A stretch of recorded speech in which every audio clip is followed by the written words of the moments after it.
Guys, this video is sponsored by Bardia Helmy at Premier Fight Picks. Bardia is a top combat sports bettor and analyst with a 70% winning record publicly tracked over 4 years. Bardia was perfect last weekend, going 2 for 2 on a pair of prop bets. If you like to bet on fights and you're looking for a little help in picking the winners, go to PremierFightPicks.com and subscribe. With the return of Jon Jones this weekend and 7 UFC events scheduled in the coming months, this is the perfect time to sign up. Bardia is offering weekly, monthly, and yearly subscriptions to get you in on the best MMA bets, quick picks, and analysis. There are currently 3 bets posted for UFC 285, including the main event, and a future bet has already been posted for the Usman-Edwards trilogy. Your subscription will get you instant access to all of this content and more, so don't miss out. Go subscribe now at PremierFightPicks.com. And don't forget you can follow Bardia on Instagram at PremierFightPicks and on Twitter at PFP Handicapping for free access to fight breakdowns and betting analysis. All right, they've weighed in. It's official. Let's break this down. Jon Jones came in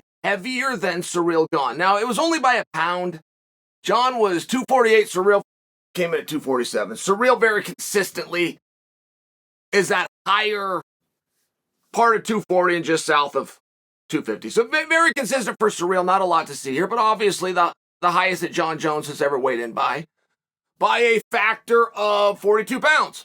So Jon's entire story that has been told over the last 3 years was about changing weight classes to heavyweight, but Jon himself said, I need to weigh 240 pounds. I mean, I just got to tell you guys, I've been on board for the experiment. As weird as it might weigh, what's a guy weigh and how does he weigh that? That's not a normal topic that we would, like, in passing, find interesting. But I did find this one interesting. I found it interesting perhaps for a different reason. The fact that Jon was willing to give a world championship behind, take 3 years off to return to try to win a world championship, the very thing that he left behind. I mean, you see the irony in this. If Jon wins and he's successful over Ciryl Gane, it's a net game of nothing. He left the title and he's returning hoping to win the title. Okay. But nobody had ever questioned Jon Jones. Even naysayers. Even people that didn't hold Jon in the greatest of light, that preferred to buy a ticket to boo and see him fail, still didn't question it. The society did appear to understand unanimously who was the best, and that it was Jon.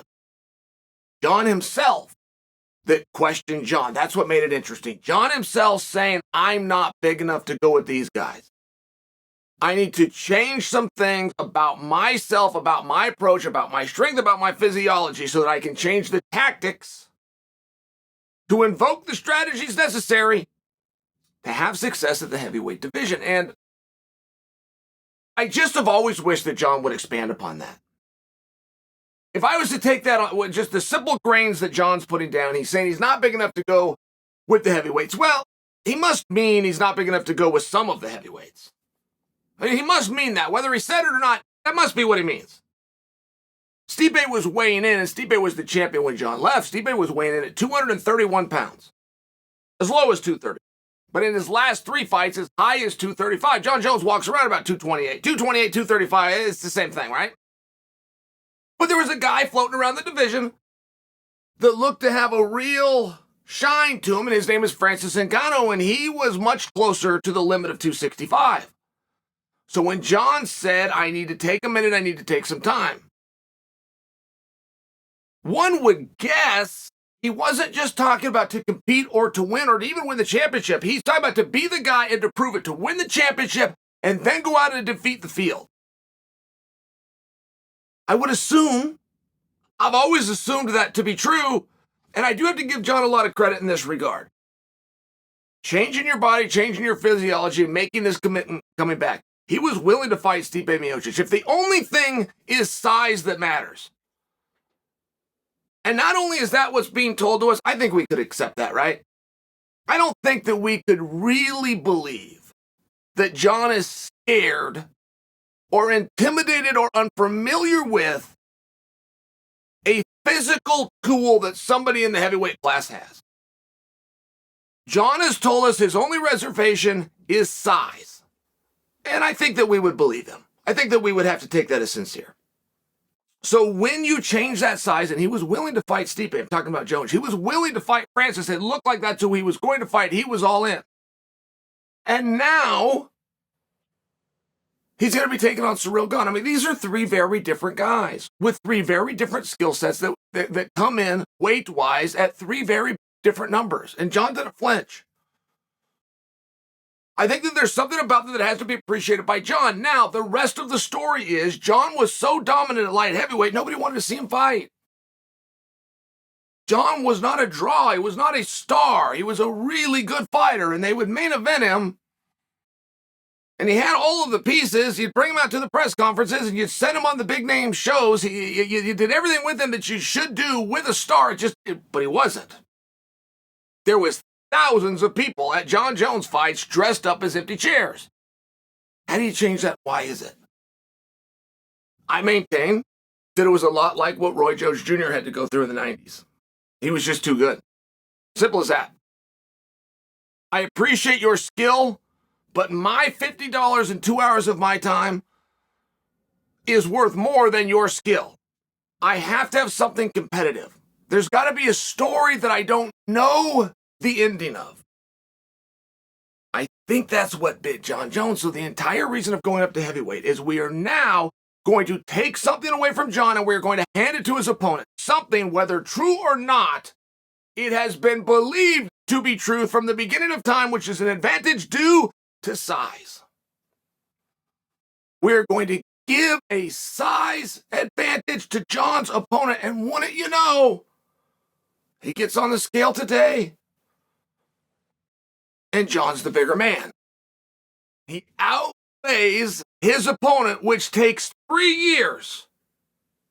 He gave a title back 3 years of his life, all to build the story for us, the audience, so that we could be captivated, so that for once an arena could sell out, record numbers will be done, the world will tune in. And we missed it. It was a miss. 3 years in the making. It was a miss. He outweighs his opponent. There is no advantage. So what do we do now? Does it matter to you? Is it an advantage? Is it a disadvantage? What will that exercise that Jon put on do for him, positively and negatively? From an obvious standpoint, just a real lazy approach to it. His power goes up because it goes up with size. His endurance goes down because it goes down with weight. That's a real lazy approach, but I would have to imagine that it's true. You talk about acclimation. You talk about guys that will go somewhere. Elevation's made a big deal of. Cain Velasquez is going to fight in Mexico City against Verdum, but Verdum got there 30 days early, and Verdum acclimated himself. Cain came in 4 days before the fight. Cain can't hold up. Verdum chokes him out and takes his title away. Acclimation is a very real thing. But it isn't only true in the world of elevation. It, of course, has to do with what you weigh. Are you acclimated to it? Are you used to performing at that level? When you get tired, can you push through? How do you feel 1 minute in? How do you feel 21 minutes in? And this is going to be a guess. We can all make our guess now, and some of us can come out looking really smart, but the truth is we just got lucky. Whatever your guess is, and then whatever happens, if they come together, good job. No one knows. The story that was 3 years in the making of Jon Jones handing an advantage to his opponent has gone up in smoke. There is no advantage. The goal of Jon Jones to weigh 240 pounds was missed. He weighs 248 pounds. How did he get that weight? It's calories in versus calories out. You guys can read all the books to me that you want. It's calories in versus calories out. If you're a training professional athlete, you're putting out a lot of calories. In this case, not as many as he brought in. Is that a good thing or is that a bad thing, right? I mean, there's a lot of questions here. And the only clarity that we are left with is that 3 years in the making to hand a meaningful advantage to an opponent of Jon Jones did not take place.